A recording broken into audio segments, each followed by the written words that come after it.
दीक्षा मापन्नोति श्रद्धा मापन्नोति दक्षिणाम। दक्षिणा कैसी होनी चाहिए? श्रद्धा से होनी चाहिए।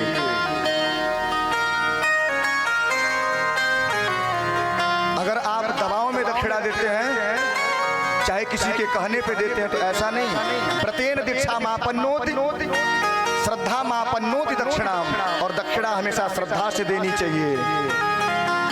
और दान जो होता है, दान भी हमेशा श्रद्धा से करना चाहिए, दिखावे के लिए नहीं।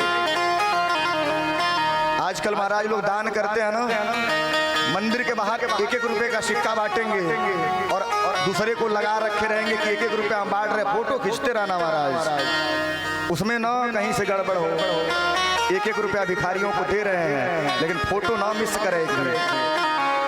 ऐसा दान, चाहे ऐसे श्रद्धा नहीं होनी चाहिए। जो आप 1-1 रुपया 10 भिखारियों को देते हैं ना, तो 10 रुपया किसी एक भिखारी को दे दें, लेकिन 1-1 रुपया दे के उनका अपमान ना करें। उन्हें जिस वस्तु की आवश्यकता है, भोजन की आवश्यकता है तो भोजन उपलब्ध करा दीजिए, वस्त्र की आवश्यकता है तो वस्त्र उपलब्ध करा दें। लेकिन 1-1 रुपया 10 भिखारियों को देने से बढ़िया है एक ही भिखारी को 10 रुपया आप दे दीजिए। और देखिए, दान का तो कुछ फल हमें प्राप्त होता है, लेकिन जो हम भीख देते हैं उसका हमें कुछ नहीं मिलता है। जो हम भीख देते हैं ना भिखारी को, हमें कोई पुण्य प्राप्त नहीं होता है।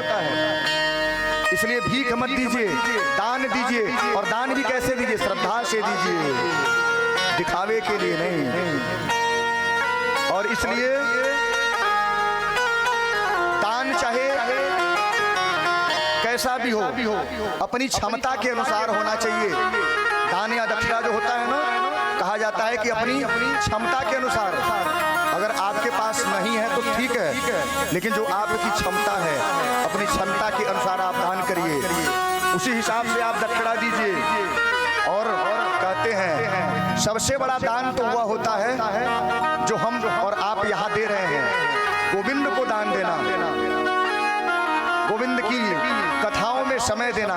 इससे बड़ा दान और कोई नहीं है। देखिए, हमें अपने भावों का दान देना चाहिए,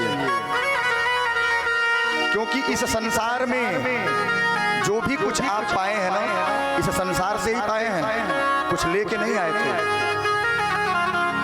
तो सबसे बड़ा दान किसको देना है? गोविंद को देना है।